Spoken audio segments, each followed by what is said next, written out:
Welcome everybody to TNM Coaching Unplugged and Zoran Todorovic Interconnected Podcast. We always have special guests, and I'm so happy and privileged to be able to talk to these amazing people. But today's guest is really, really special, and a little bit different, a little bit more into the space of invigorating your imagination, inviting you to consider things that you haven't considered before, and it's expanding your mindset and the way we perceive the world and the universe. So we have Esperide Ananas Ametista with us. She is a spiritual researcher, spiritual teacher. She's also a writer. She's an innovation consultant. And she lives in Damahur, which is the community in Italy that she can talk a little bit about over the 20 years. She has a very interesting and beautiful life story of how she ended up being in Damahur from her professional career in New York, in America, and then moved into Europe and ending up in her true life path, which is absolutely fascinating to understand and know what really happens in our life when we decide to follow our inner path or our destiny, so to say. And today with Esperide, we're going to talk about multiple lives and what does it mean to live in multiplicities of lives at the same time, how this life is not just this lifetime, which we are accustomed to believe it is, what is beyond our life. And then also we're going to talk a little bit more about the connection with the star beings, with the extraterrestrials, as they call them, which is really current in the media right now, and how we perceive that from her lens and her point of view, and what can we do to really prepare to create this first contact if it happens, when it happens, and how we need to be in that space as well. So again, very interesting talk, very exciting, getting us into the new spaces of elevation, inspiration, and enjoying us learning together. So Esperide, welcome to the recording. So happy to have you with us. Hi, Zoran. Hi, everyone. And thank you. What an introduction. Wow. Yeah. So I was mentioning that how amazing it is from our connection that, your life really changed when you decided to follow your inner journey and get into Damahur. So can you just talk a little bit about that? Because I would love people to be inspired with your own life story. Yes. So I started working quite young. And my first job was at the European Parliament. And I was the assistant to the first vice president, who was a woman. So that was really quite a fantastic job that happened to me out of pure synchronicity. Or maybe because since I was very young, I always had this desire of contributing in changing the world. So when we have strong desire when we're children, normally they manifest somehow. So synchronicity, gave me this job. I wasn't even 22.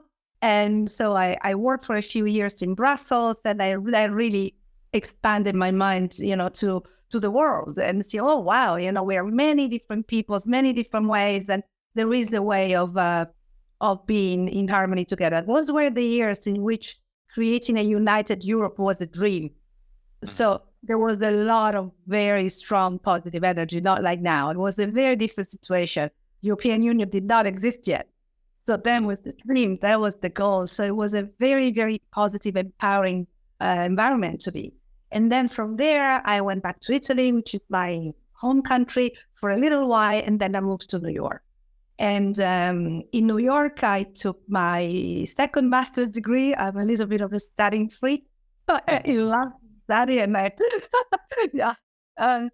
and when I was there, I was working for one of my professors who was one of the very pioneer women working in gender equality.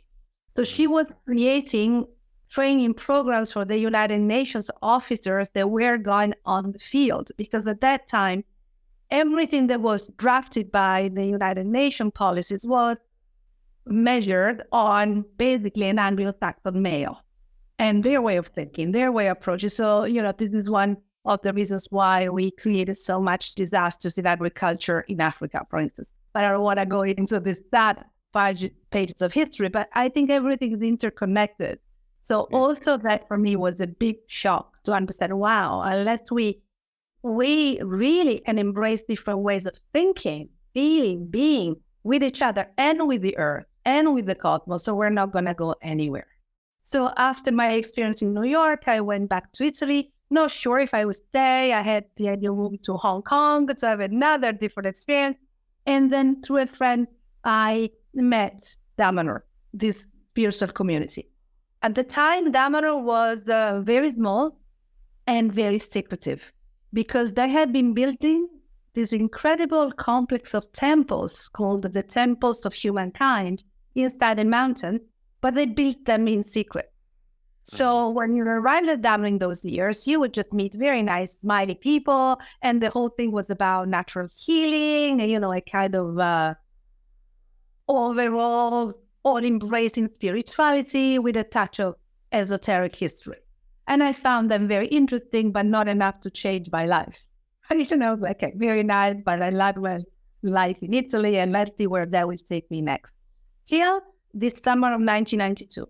In July of 1992, the police stormed the temple because they were convinced that there was something very bad going on. And when they came out, the main judge was actually in tears and said to the Damanorians, "I'm so sorry. I had no idea what you were doing.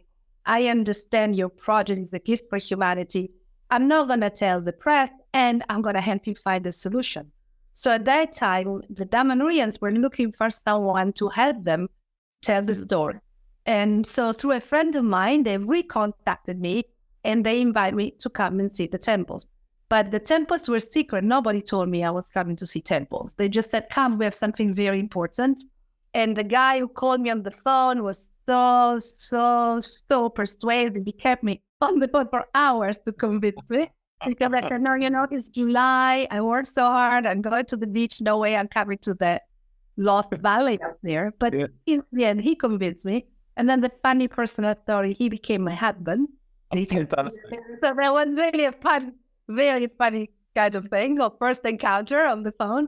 So then I came here and I met this group of Damanorians, and they told me, as if they were saying, "Look, would you like a glass of water?" They said, "The last 16 years we've been building this complex of temples inside a mountain by hand because it's our gift to humanity, because we're convinced that there are new spiritual energies that are coming to the planet, and this is a way for us to create a new container.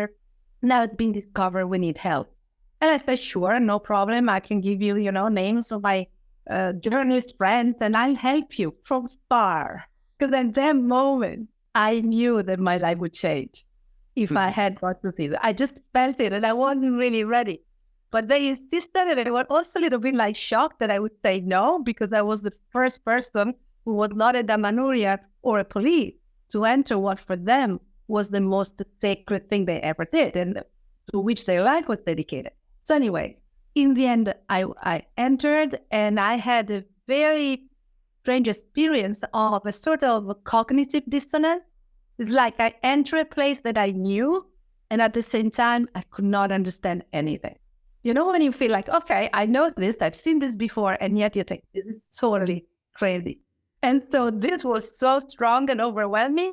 And I was really struck by the beauty of the temple, but even more, I was really struck by these people. And I started asking, "But who are you? Why are you doing this?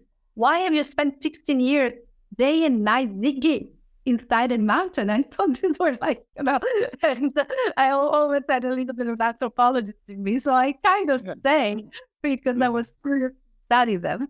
And then I stayed and I had them talk about the world and then talk about the temples to the world. And then it took us 4 years, but we found a legal solution. And then after 4 years of very intensive work, I took a pause and I said, "Is this really the life I want?" I went back to Milano for a couple of months where I went, more into myself with calm and not this urgency. We have to save the temple. And I felt, yes, this is what I want. So I went back. And then from that moment, I became an ambassador of Damaro. So because of my previous experience, I went to many, many conferences around the world. And the first years were much more about new communities and how to gather new forms of finance, all of this. And then personally, I still do this, but personally, I became much more interested in a more spiritual, mystical approach to life. So then I developed much more my lines of teaching and coaching into what used to be called past lives, but they're actually contemporaneous. And also, how can we expand our presence and our senses so much to communicate with other forms of life, including the planet, including trees, including animal, and now including also extraterrestrial intelligences. So before we dive into that, which I think it's a great topic of our conversation, I just want to kind of bookmark for our listeners and ask you this question. When you came back to Milan, after being engaged, and you said, and then I took the time and connected to myself to feel this is the right journey for me, and you felt yes, and then you made the decision. I feel it's a very pivotal moment in your life, and also sometimes people get too busy that we actually miss those golden moments when we have to make choices and decisions that really determine the way we go about our life. It's literally sliding doors, It can be, you can have been a politician or somebody who is working with the European Parliament, the United Nations on a very high level, or you can choose the journey of spiritual growth and development, becoming ambassador for Dhamma. So how did you make that choice? What happened in you that you said, okay, this is the right thing? Did you feel it? Did you know it? I'm just curious to inspire people to really understand what you have done to make that choice for yourself so they can also be mindful in their own lives. Wow, what a question. I don't think I ever really reflected so much on this. Well, first of all, I think taking that moment of separation was very important. I could have not chosen to stay in Damanar while I was in Damanar. I felt I was too much confusion, and so I needed to take a distance. And so I went back to Milano. I still had an apartment there. And so in a way, I wore my previous life again. Like a dress. Does this fit? Do I still recognize myself in this apartment, in this space? Do I still recognize myself with this role that, working as a consultant for very interesting projects, but always a consultant that does one thing and then the next without really a plan where I felt that I was leading my life somewhere, because when you're always working for somebody else, but not really knowing why. And also reflecting on my experience with big organizations, I realized that I never heard in those organizations anyone talking about how they needed to become the example of what they wanted to create. Gandhi said it and everybody repeated. But at that time, it really struck me. And I thought, wow, that's right. I've been doing so much, and I was young and a lot of enthusiasm when I started. But nobody ever told me, you know what, if you really want this to happen, you have to become a person that really fully embodies this. Of course, everyone has their moment by themselves, but collectively, that awareness was not there. And that's what I realized in those years with the Dhamma, how much they understood that unless you change the collective field, or you cannot really obtain the results that you want. So I think that was the main thing. When I moved back to Milano, I felt I was missing that connection to that collective field of oriented thought. This doesn't mean that I've always been or still always am in agreement with all the decisions that, my people here make, but it doesn't matter. I can feel that there is a living field where I can contribute to. And if I don't agree, I can say, and let's see how we can adjust. Also, another thing that I realized is that when you are in a group that is oriented together, if you have an idea and others support it, you can take it much farther, which is what you're doing with your podcast now, right? Now we have this connectivity. Because alone, where can we go? Exactly. And also, really, this is not, to use the terms that I like because it's my field of research, but this is not the zeitgeist. This is not the spirit of our time. The spirit of our time is not to do things individually. It's not of being the artist that has understood everything and all the others cannot. It's not to be the genius. And it's not even about finding an alignment alone. It's impossible. Even Thich Nhat Hanh said it, the next Buddha is going to be a community of people practicing compassion together. So what does that mean? The path to alignment now is collective. So finding our own collective field and nourishing that and being nourished by it is very important. And Dhamma one is the one I found. It was the one, maybe the appointment I wrote on my destiny line, but I'm sure that everyone has their own. Absolutely, absolutely. And I'm so grateful that you're mentioning that the path to enlightenment and path to awakening of ourselves is collective. I strongly believe that myself. I always see that my work personally is to initiate and help collective evolve to the certain level of awareness so that we can all have a better life together. And I think it's the time of being individual, it's past, and then we need to be more collective.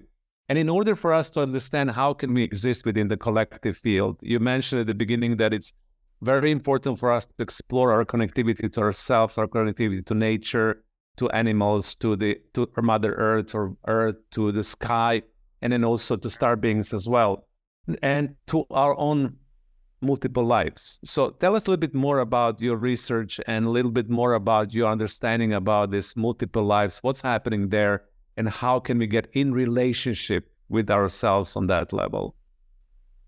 So if we agree that each one of us is more than the physical body, then we can start asking questions and to see where those questions take us, right? So if I'm not just my physical body, but there is an essence that is there also when the physical body is not alive anymore, and in some places can be called soul or spirit. In many, every philosophy has a name, and we don't really need to define it so well now for our purposes. But just to know that it's not just a physical body, there is something more. So we can say maybe that our true essence is in that something more. Mm-hmm. Right? And in some linear way of thinking, you think, okay, my body dies, this essence gets frozen till the end of time, and then there would be judgment day. Maybe. That's a possibility. But that possibility requires an understanding of a sort of linear time, right? So there is the now, and then there will be the moment of the final judgment, and in between time slows. Okay, but now science, just like all the ancient wisdom traditions of the world, all of them, wherever you look, from China, India, Australia, everywhere, they tell us that there is a different time, a time that is the dimension, a time that is like consciousness, a time that we can normally access through dream time. So that in-between dimension. And in that particular time that science describes as space-time, because time by itself doesn't exist, everything is contemporaneous. Then if everything is contemporaneous, maybe I can stop thinking that my essence gets frozen, and I can think maybe this essence is still happening, is still active in different moments, because then time can be considered as a territory. And if I can think of this and I go up, the levels of abstraction, then I can imagine, what if there were actually a point in which this essence is and transmits information to different containers, to different vessels. Then we could understand that our physical body is just a vessel for a transmission, which would be very much in line with the new developments of science that they say, for instance, that our thoughts are definitely not here, but they are in a field outside. That they say, all the studies about epigenetics, when they say all our cells have antennas and they receive stimuli from outside.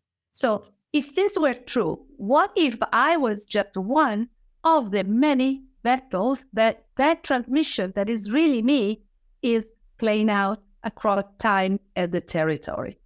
In that way, we can understand that, oh, wow, then I do not really have past lives. Yes, I do from this point of view. If I think of ancient Rome, there was past.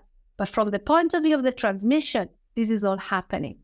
And where can we find a meeting point with this idea of Judgment Day? Now, let's not throw it all out. Well, that tells us that time also has cycle. So if we can imagine the Vedas call it the Yuga, the end of a specific time, the end of a specific rhythm, like all events in that particular time where dancing the polka and then it becomes reggaeton, right? It really changes the rhythm. In those moments where the rhythm changes, that's where what has happened gets crystallized. So yes, we can think that there is going to be a certain point, a judgment day, and the judgment is each one of us with our own potential, is not an outside judgment, but it's the moment in which all the game that we play and contemporaneously. And the judgment, the assessment of the value of our experience is given by that point of transmission, which is really us. So again, if we want to consider that is our oversoul, we could call it the oversoul, and then we have many aspects of the oversoul being played out like a role game in different points of time.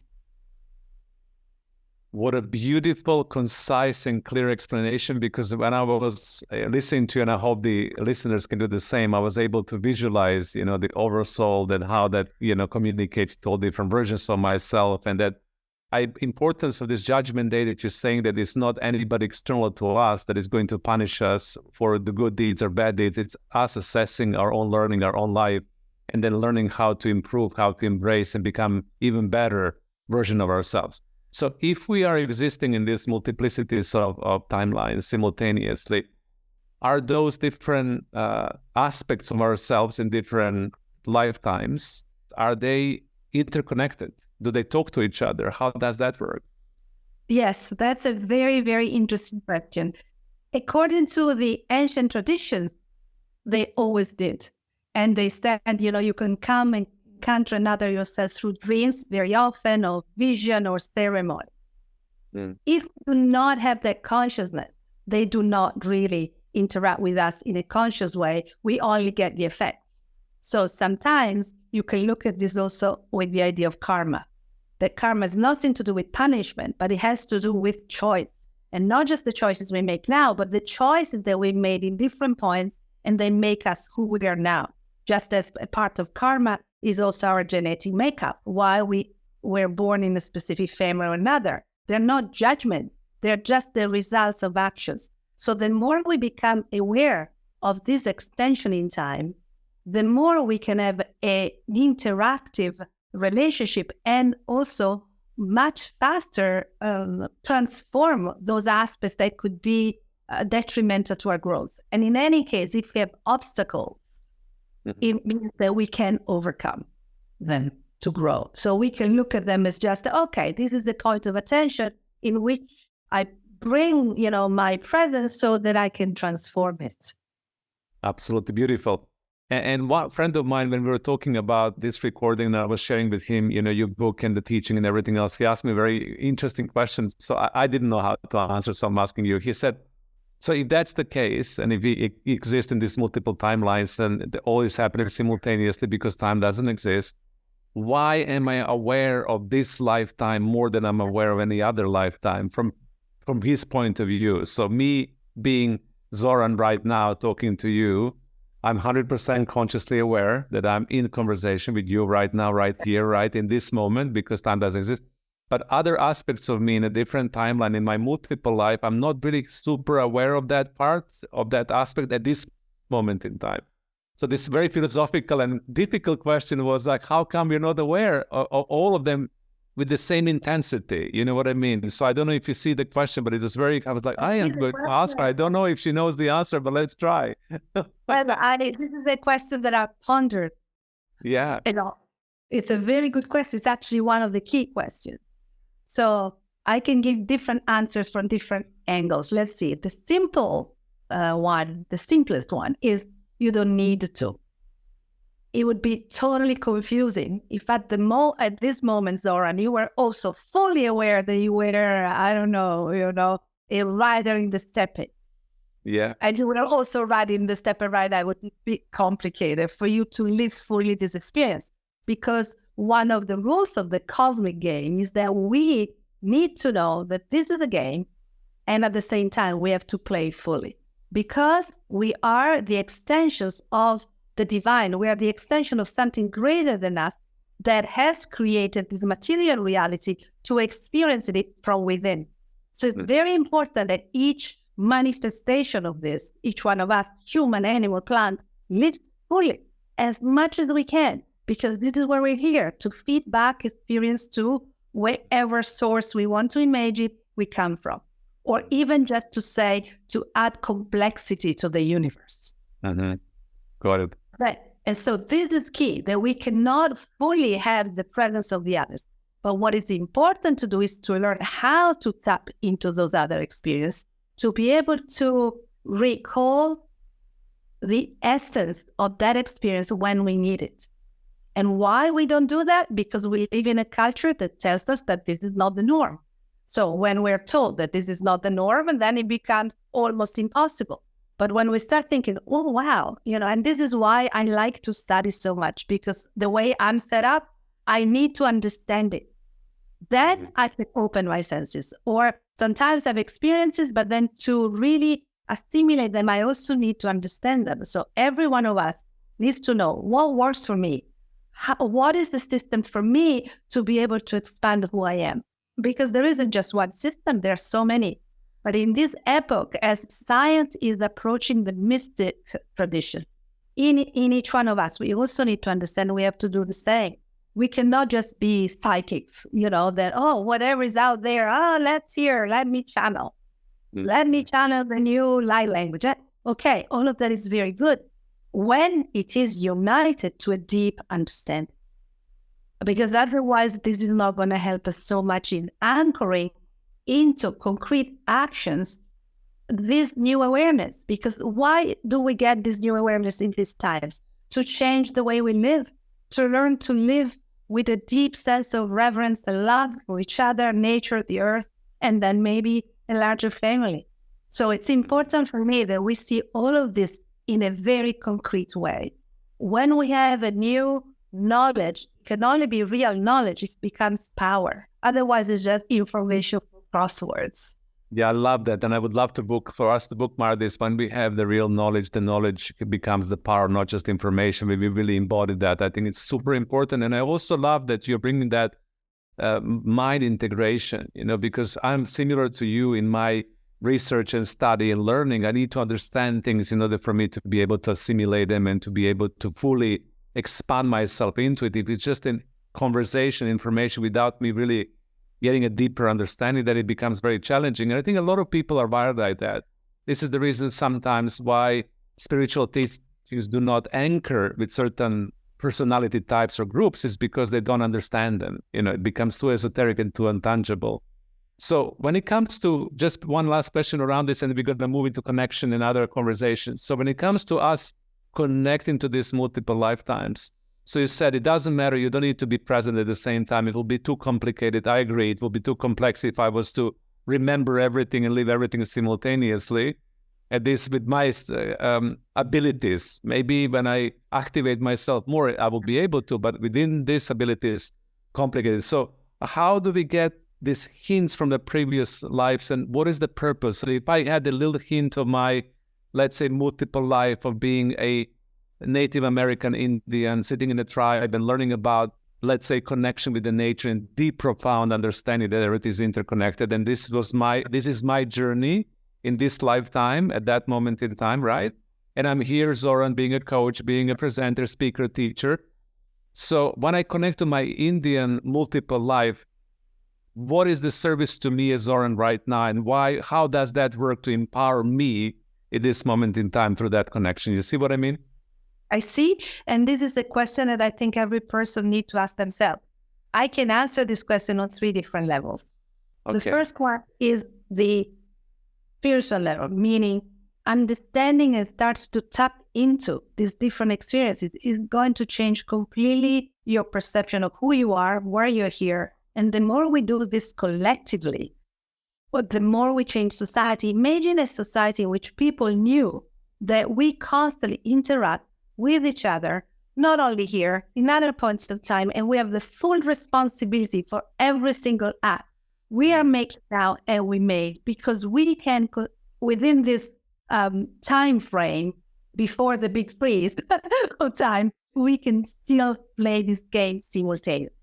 This, I think, would be such a change in consciousness that would impact everything we do on the planet. Because we understand, I'm leaving this planet for me, not just for my, grandfathers, granddaughters. The grandfathers and granddaughters are going to be me again. So you start also changing the way you behave. And this was very clear in the indigenous peoples. They knew that they were coming back. So yes, we're living now for 7 generations, because those 7 generations for sure be back. And so, there is a different sense of how we relate to everything. The other reason could be because you want to tap into talents that you feel you have already, but you feel that the key is not here.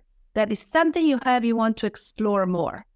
Or maybe you have had strange dreams of strange things that you cannot make sense of here. Or the third one could be because you have some trauma that you feel is not from here. And you know, and there's something new that is telling you, this is connected to something that happened to me, but not here. And I want to go there and see, and because we are in communication, then you can release the effect.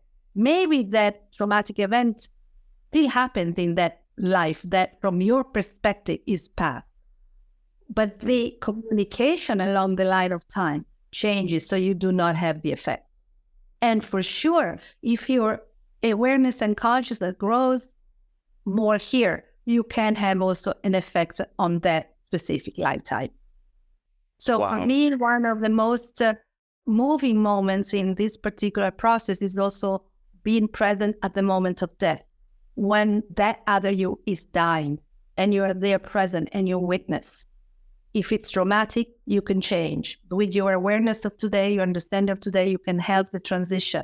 And if it's beautiful and quiet and enlightened, you can absorb that experience and then you will have it in yourself. So when this happens, because this is the only thing we know for sure, going to happen to all of us, when that happens, that we leave this body, we will have that memory. We say, oh, wow, I have done this before. Of course, I can have spiritual helpers, counselors, physical and non-physical, but I will also have something that is me, my memory, and this will add so much to the experience. For me, it's again, not just, a personal question, but a collective. What would change to us as humanity when we start to reincorporate this wisdom, which again is very ancient? It's all the yogic tradition. We find it all. Yeah, but the way you're explaining it, it's so beautiful, because for me, the clarity that you bring right now when you were explaining what are my question and 3 possible scenarios why, I think it's so beautifully distilled that I completely understood it in a second ago. So thank you for that. I know it's in the mystical teaching from different tradition, but yeah, I think that you are carrying a different level of clarity, which is very easy for Western mind as well to understand, and for all of us who are trained scientifically and also through the educational system. So let's move on to the current affairs. You mentioned that we're at the important cycle. You mentioned at the beginning of the podcast that collective, it's extremely important right now, awakening the collective consciousness. You also mentioned that we need to put the emphasis on collective, that together we need to create awakened communities similar to Dhammakura around the world, when we can practice compassion, unconditional love, respect, and everything that we actually yearn for as humanity, but we need to do it collectively. So what is the significance of this cycle for you, and what do you think people who are listening to this podcast really need to pay attention today in 2023, going to 2024, at this specific completion of one cycle, opening the new cycle in relationship to themselves, but also in relationship with collective? Well, I think that probably the most momentous event of this time now, like this last couple of weeks, the beginning of the disclosure. So the beginning of sharing information by governments about the presence or the communication, the interaction with non-terrestrial intelligence. So the United States government has created a specific office that has the authority to ask all governmental agency and contractors to give them all the information gathered over the last dozens of years on non-terrestrial presence here. So they're not even saying anymore, an office to establish if it exists. It's an office to collect all the information that exists. And this has been said as if this were absolutely normal. So the United States are preparing for a major disclosure that will start in 2024, with more and more information being shared. And just yesterday, the government of Mexico revealed to the world 2 mummies for, the first ever open press conference on extraterrestrial presence on our planet. And they revealed two mummies that were found thousands of years ago in Peru. And then the Mexican government had them to study them. And they said, look, this is what we have, what we've been having for dozens of years. We want to now show it to the public. So there is also, I'm aware of a big movement in the main world religions now. They all have offices or people that have been chosen to start discussing with each other how we're going to deal with, this opening to the fact that there are different intelligences here on the planet or communicating with us. And there will probably be conferences on this. And so this is, I think, what we're going to see starting in 2024. And this will have a huge impact on humanity for sure. So we can take this in two different ways, right? Opposite ways. One of more opening love, compassion, and spiritual growth to see how can we welcome this and what is the calling for us as humanity, which I think it's a calling to very deep ecology, very deep understanding that we're all one with the planet and all forms of life. And before we can really engage in a lot of interaction with non-human lives and non-terrestrial, we should start to take care of our planet and demonstrate to whoever is coming to meet us that we can do this. And this would be really the ideal situation, the one you and all of us, I'm sure we want to work for, or the other would be very scary. That this is going to be presented in terms of something dangerous and terrible and horrible, which will bring much more control to everyone. So I think it's very important that people that have awareness now, they are on this path of awakening, which is being accelerated by all the energies coming to Earth now, really, when this starts to happen, say, okay, I'm going to be actively engaged in giving this a spiritual trait, a spiritual approach. Exactly. And then spiritual approach is very important for us to create a coherent field in this timeline, I suppose. As you said, there are two different eventualities. One can be fear-based, the other one can be love-based. And the love-based is us understanding this interconnectivity with everything, including, I keep on calling this star beings because I love that term. Star beings to extraterrestrials, it's too harsh for me.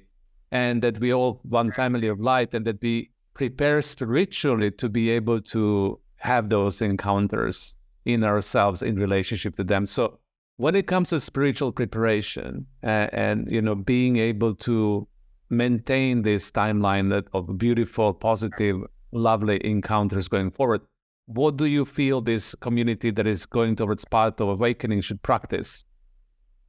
Well, to connect the two themes that we're discussing here, for instance, in a lot of the, let's call it past life, but contemporaneous life, past life is for easy words, work process that I've been facilitating and doing, I've encountered many, many, many cases in which in other civilizations it was normal to entertain communication with star beings, or to have them present, or to know that there was a project that was unfolding on Earth because it was guided from some more evolved intelligences. So understanding and doing this process sometimes also helps this in seeing this is not the first time. We've done this before. We've been there before. In our memory, collective memory as humanity, we have this. There have been epochs in which this was very normal. So the more we understand that we can expand through time with our awareness, the more we also encounter times in which the way of perceiving reality was completely different. So I think this would be really helpful. Another thing would be to start training our senses more. Not just the five senses that we use so badly already because we are so much, sight, while we have so many more. But we are convinced, and I've been doing a lot of training with me and people on this, that we also have what we call more subtle senses, the senses of our soul. And then the senses of our soul allow to move and perceive reality beyond what we can just see, feel, and touch. One of the very fundamental ones is the sense of dreaming. And the sense of dreaming is not about when I dream, when I'm sleeping. It's more difficult to guide your sense of dreaming when you're asleep. It seems a paradox, but you need a lot of training in lucid dreaming. But basically, the sense of dreaming is the ability to perceive reality without the support of form. So it's being able to develop a sight, a perception that doesn't require physical presence there, because a lot of the communication with these intelligences is also really through the field. It's not that they're going to come down physically to you in front of us and say, okay, let's have a cup of tea, because that would be a very antiquated way of thinking, that in order to have communication with them, okay, now they're starting to show us bodies, because we need, as humans, we need to see that evidence. But if they're more advanced enough, maybe they have different ways of communication, right? And maybe there are stories about them in all the ancient myths about the god. I was just watching yesterday a very interesting and short documentary by an Indian guru. His name is Sadhguru. Maybe you know him. Yes. It's very, very interesting mystic. And this was all about, in the Vedic tradition, understanding that Shiva was a being from the stars that was coming and going, and was not only a civilization, but maybe even part of those beings that created our species. And this is maybe why in the Veda and in the ancient yogic tradition, there's so much knowledge about the human body. And maybe the yogic tradition knows so much about the human body because it was transmitted by more advanced civilization that actually had something to do in how we were created. Right. I mean, these are hypotheses, they're really wild. And I'm not saying the truth, and he's also not saying the truth, but I said, what if? So I think in this time, one of the most crucial things for everyone that wants to approach the new changes is to keep asking new questions. Let's not really focalize so much on the answers, because probably for a few hundred years, we won't have them. But this is a fantastic time for questions. Exactly. And being open, I think that questioning everything, being open, also practicing the discernment as well, when we are feeling what feels right for us, what doesn't feel right for us. So for example, certain stories that I read, as you mentioned right now about Sadhguru, for me, in my own discernment, in my inner judgment, connected to my soul, it feels right. So therefore, I could entertain it as a possibility. And certain things that I hear, they don't feel right. So I think it's super important for us to be really connected to our inner guides, inner compass, and practice discernment, but be curious and open, right? And so here in Dhamana, if we go more to the practices that we do, we have been really working with this preparation for many, many years. And there are specific processes that I personally lead here that have to do with really tuning to the senses of our soul and also completing the energetic system of the body. I mean, most everyone knows that we have 7 main chakras. According to our studies, the main chakras are 8. Then we have many more, but the main are 8, not 7. And connected to each one of these chakras, there are also limbs. And I'll give you an example. The heart chakra is connected to energetic wings. So when heart opens, literally, energetically, we start to rebuild these wings that we all have. And if you think of the Sufis, for instance, the symbol of Sufism is the heart with wings. And everybody thinks, oh, what a nice metaphor for love. It's not a metaphor. They're actually telling you, when you open your heart and you are in that state of love, which is a frequency, a specific frequency of the field, then your energetic wings open. And you start to recreate fully the energetic body of who you are, your divine matrix. When the divine matrix starts to get more active and reawakened, we all have it. We just forget that we have it. When that gets reawakened, that is much easier also to expand our awareness and start to perceive reality a little more like creators and less just like, with the limitations that our culture constantly gives us. And so in Dhamana, we've been doing this for over 20 years now with a very well-established process, which also includes some parts in our temples that have been built to be a laboratory. They are not a place of worship. Our temples are temples in the ancient sense of the word, places of focusing of energies, and where the field is very malleable. And so you could use it for transformation. And so we use them a lot in our processes that have to do with the energetic of the body with healing and all of those, connected fields, dreaming also a lot. And also we've been doing a little more advanced and fringe research in connecting to specific fields of star beings. So we have quite a lot of experience with that. And I hope also I'm working on this project now. So far, it's been pretty, reserved for the Damanorians because it was seen very crazy. But now if it's going to start seeing less crazy, we will open this door more to the general public and see where we can go together. It's lovely when you work on something behind the scenes, which is out there that, traditional mindset perceives as crazy, and then suddenly it begins appearing in reality. I think it's a wonderful thing, to experience that, right? So you have had cultivated this connection for a long time, and now finally it's dropping into the collective consciousness. Wonderful. We can talk for hours, but unfortunately we have limitation of this podcast, and I'm sure I'm going to invite you soon again, because there is a wealth of knowledge and beautiful information you're sharing. What I would love to point our listeners to, it's the book that you published recently, which is 33 Lives from the Book of Time, Stories and Science to Remind You Who You Are. And this book, you can show it on the screen, can be bought on Amazon.com and different platforms as well. It's a beautiful book to have. And just to end up, Esperide, tell us a little bit about the book, and then one last thing, how would you like to leave audience with? As a result of this conversation today, what would you like audience to practice or think about or feel into? What is your main message to complete?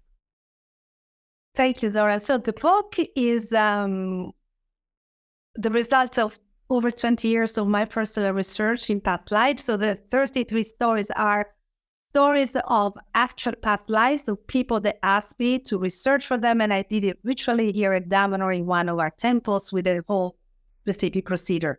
But I chose them because I think they can resonate with so many of us, and they tell the story of humanity. So there is communication with star people, and then many facets in which we've been exploring love, including love for an ideal, like in the French Revolution. So very broad idea of love, but the idea that humanity is guided by this force of evolution. And then the second part is a little bit of quantum physics, neuroscience, to explain how today we can understand that this phenomenon is actually real. And what I would like to leave the audience with, for sure, with the invitation to start asking questions. More questions in general, but also questions about themselves. So they're interested in exploring where they are. If you're interested in exploring where you are in other points of time, ask yourself, if I just played with the idea that I am living somewhere else, where would that be? Why? And then ask, you leave the house today, to your home today, and say, okay, let's say I think I lived in ancient Greece. Show me something. Give me something. And be open and playful as if you were a 5-year-old child. Just playing with reality, because the answers, we all have them inside. What we need is to find the right questions. Yeah. Amazing. Thank you so much, Esperide, for coming and being our guest today. For the audience, I hope this is going to enlighten, inspire, and elevate your soul to the next level of beyond, which is the purpose of this podcast. Thank you so much for tuning in every week and sharing the comments, listening on Spotify, YouTube, and all other social medias. We're really grateful for your presence. Once again, Esperide, thank you so much, and we hope to have you on the podcast very soon. For sure. Thank you. Ciao, ciao to everyone. Thank you.